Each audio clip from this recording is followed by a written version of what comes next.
Ngayon guys, mag-harvest tayo ng itlog ng manok.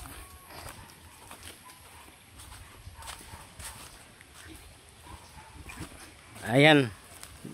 Kung saan sana nangitlog yung mga ano natin guys, yung mga manok. Kukunin na lang natin guys kasi ano, hindi naman siya mapipisa.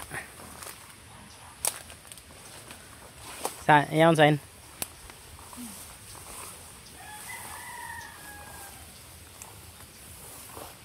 Uy, ang dami na guys oh. Ay, basa na siya guys. Ayan oh. 2, 4, 7.